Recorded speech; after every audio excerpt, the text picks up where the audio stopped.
بسم الله الرحمن الرحیم. قدرمندو لیدونکو او ریدونکو او ګرانو هیوادوالو سلامونه او احترامات مې ومنئ. د نن یوه موضوع مې نیولې ده او چون دا موضوع مهمه ده او دا د یو ډیر قدرمند د یو پوه او دانشمند ډاکټر صاحب احسان آذری ستانکزي له استرالیا نه راستولې ده او زما نه دا غوښتنه وکړه چې دا باید دغه کوم او په ده باندې یو سیاسي تبصره باید ولرو.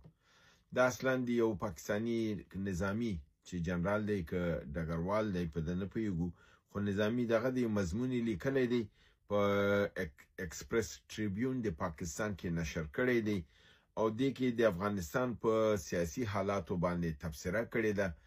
او د داسې خوبونه لیدلي چې گویا افغانستان چې دی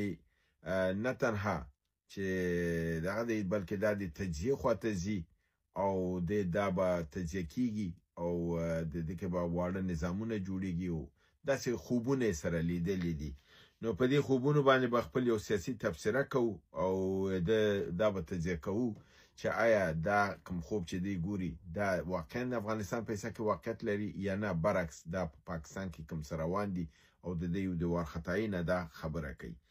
دی خپل دا مضمون چې په انګلیسي ژبه لیکلی دی شروع یې د یو ضرب المثل باندې کړې ده چې هغه د انګلستان صدر اعظم چې په دویم نړیوال جنګ کې انګلستان یې رهبري کوو وینسټن چرچل د هغه په یو دغه یې کړې ده چې هغه دا یو جمله ویلې وه چې a riddle wrapped in a mystery inside an enigma، یعنی یو معما په رازه توګه باندې په یو بل معما کې دغه دی او دی د روسیې یعنی د سوویت یونین په حصه کې د اتحاد جماهیر شوروي په حصه کې ویلو چې دا داسې یو معما ده چې د یو پر رازه معما ده چې په بله معما کې پیچیده ده او دا به یو د بل نه یعنی دغه کیږي. دا ویلي دي چې افغانستان د تشخیص چې دی د دغه معما سره د دغه جملې سره د کیږي افغانستان هم هماغه اتحاد جماهیر شوروي غوندې دی او دا به د منځ نه چودیږي او دا به ټوټې کیږي. د دې خبرې په مقابل کې دی ورور ته زه صرف دومره ووایم چې افغانستان په طول د تاریخ کې ځکه دا پاکستان نه دی چې 80 کاله کېږي جوړېږي د نورو خاورو نه جوړ شوی. د افغانستان یو تاریخي خاوره ده دلته پراته ده او دې باندې داسې چپاوونه او دا تاریخي تګ راتګونه ډېر زیات راغلي، ډېر نظامونه راغلي دي او ډېر نظامونه تللي دي، خو افغانستان خاوره دلته وه. افغانستان خاوره په طول تاریخ کې لویه شوې هم ده او وړوکې شوې هم ده او افغانستان خپل هغه حیثیت او خپل تاریخ ژوندی ساتلی. درسته ده چې دا مونږ په ټول د تاریخ کې مختلف نومونه درلودل، د باختر نوم و د آریاب نوم و د همدارنګې دغې کله چې د ایران سره سیمې وې هغه د خراسان په نوم باندې وې، کومې سیمې چې د هندوستان سره وې دا رقم ته په مختلفو ادوارو کې خود دی خپل هغه حیثیت او تشخص ساتلی دی. فلهذا دا چې کوم دی دا دغه کوي چې دا به اتحاد جماهیر شوروي اتحاد جماهیر شوروي خو د چل شوی چې پس د دویم اول نړیوال جنگ نه پس دی په اسلامي خاورو باندې او په اروپای شرقي په دې یرغل وکړ، هغه مستعمرې ونیولې، هغه آزاد ممالک نو مجبور و چې بیرته چې کله هغه قدرت ماتیږي دی بیرته ترې راووځي او خپل آزاد حیثیت واخلي او هغه هم د افغانستان د خلکو په برکتو چې کله روسیه ماته کړل نو دا ممالک آزاد شو. هغه خپله مبارزه نه ده کړې، دا د افغانستان ملت قرباني ورکړه چې هغه آزاد شو. اوس راځم دې ته چې دی ولې دا خبرې کړې دي. یو خو دی دا دغه کړي دي چې خپل حکومت ته مشوره ورکړې ده چې ته افغانستان سره که روابط ساتي نو ته دا روابط ډیپلوماتیک مه دغه کوه ځکه دا چې دي دا خو ملایان دي او دا خو په څه باندې نه پوهېږي او د دې ډېرو تعلیم نشته دی او دلته د ملا عمر دغه یې ورکړی دی چې د خپل تعلیم پوره نه شو کړلی، جنګ ته راغی، جهاد یې وکړ او په دې اساس هغې علم او پوهه نه درلودله. د دې نه بر ویلي دي چې افغانستان سره ډیپلوماسي چې دا باید مذهبي ډیپلوماسي یعنی مذهب د نقطې نظر نه ورته وکتل شي. دا د دې منافقت ښیي لپاره دی چې د یعنی سیاست د دنیا بل دی او مذهبي ډیپلوماسي بیله ده. فلهذا د مذهب چې د مذهب په حساب او دین چې د دین په حساب نه غړي بلکې د یو ډیپلوماسي په لحاظ استفاده کوي او افغانستان کې د تعلیم او د چې دوی بن کړي دی وی چې دا د عقب مانده دي ذهنونه تیاره دي د په اساس باندې د باندې نه پیږي او د نړۍ سره فاصله لري فلهذا پاکستان د دوی سره د مذهبي دغه کی در حال چې موږ په دې معتقد یو چې په افغانستان کې تعلیم بند کړي دی د ایسای بند کړي دی د دې لاسپوسی د په دې نظام کې چې موجود دی دغه په لاس کړي دی نو دلته زموږ موقف بالکل واضح دی نو که تاسو موږ سره مذهبي ډیپلوماسي کوي کار څه کوي دغه ډیپلوماسي تاسو هغه منافقانه ډیپلوماسي ده چې تاسو دلته پیاده کړی ده بیا راغلی دی د قهار بلخي چې د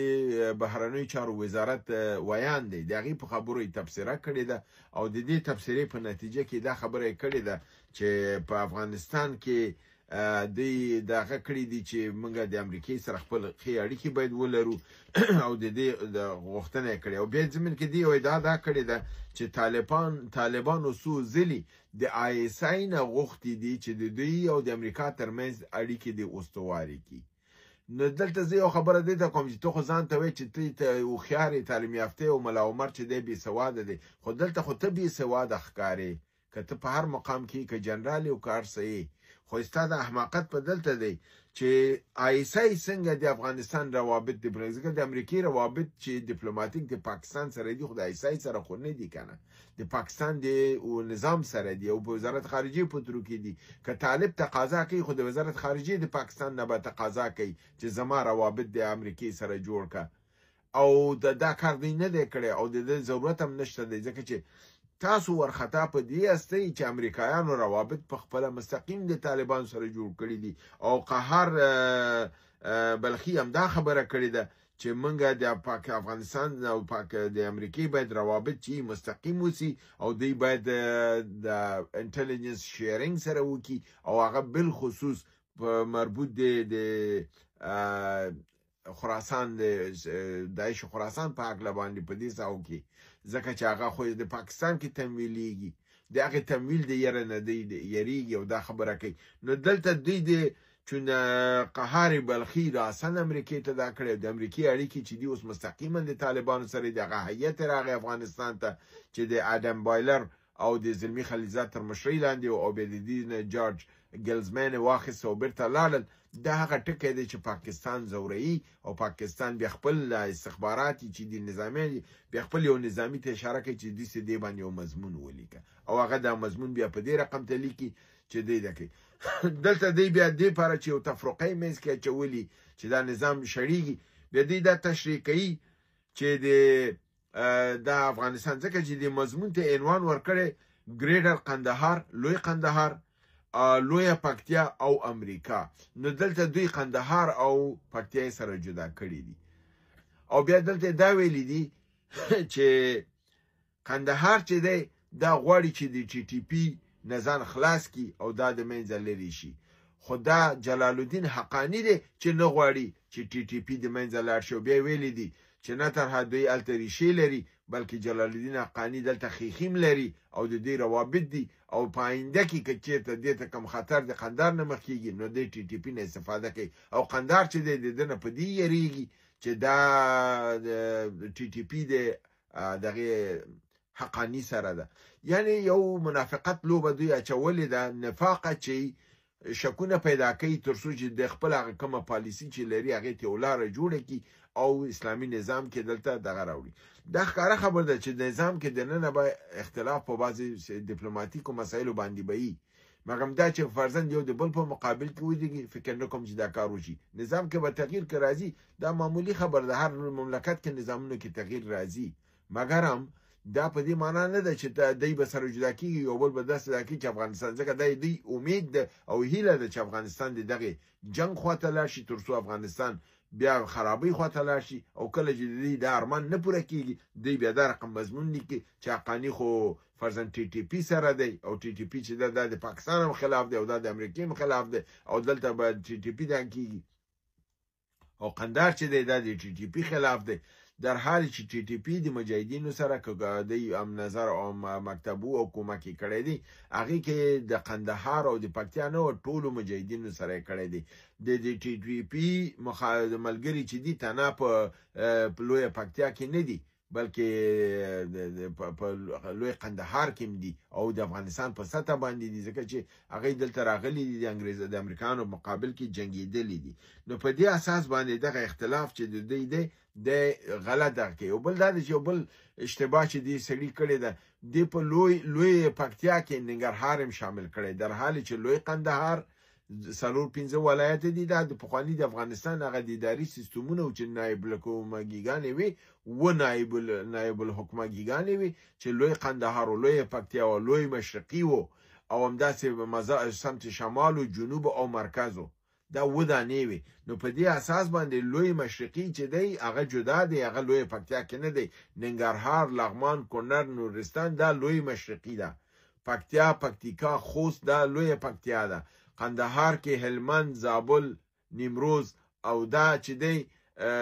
دا لوی قندهار دی دا جدا دي دا سړی په نقشه باندې نه پوهیږي راځي د افغانستان په دغه باندې خبره کوي دا به سره جدای کیږي او تفرقه به راځي بل خبره دی دا کړې ده چې افغانستان به دغه کیږي او د تجزیه خواته بځي یعنی دغه لوی قندهار او لوی پکتیا به سره په یو بل مقابل کې به ودرېږي او کله چې دوی سره کیږي د په نتیجه کې به تاجکان چې دی هغه یو قوت دی هغه به راوچتیږي پاکستان او د نور ممالک به هغه سره همکاري کوي او دا نظام به د منځ چې کله چې تاجکان ځان جدا کوي نو د هغې به ځان ته د داسې خوبونه لیدلی دي چې زه په مقابل کې زه دغه یو دغه جریان دته وایم چې دغه فکر کوم دې ته کافي ده کله چې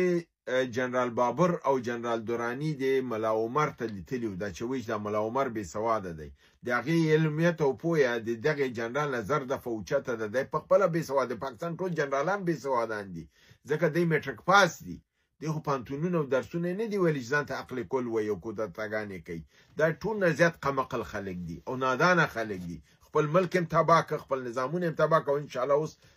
په ورته دی اوس پاکستان په ورته دی ته هلاکت کې دغې کې ده په افغانستان کې خو جنګ نشته دی په افغانستان کې اوس د نظام خلاف څوک ولاړ نه دي افغانستان په یو موټی دی یو لاس دی مرکزي نظام دی او دنیا لګیا ده کوشش کوي چې دلته د نظام سره همکاري وکړي او امریکا که دلته راغله نو یو لوی قوت جوړیږي دا خو پاکستان دی چې په ورته د هلاکت کې دی د بلوچستان خپل ازادي غواړي خیبر پختونخوا خپل ازادي غواړي سند خپل جدایي غواړي کشمیر خلک خوشاله نه دي مبارزات روان دي مظاهرې روان دي هر ورځ عسكر وژل کیږي په افغانستان کې خدا جریانات نشته چې ته افغانستان تجزیه کیږي دا پاکستان دی چې تجزیه کیږي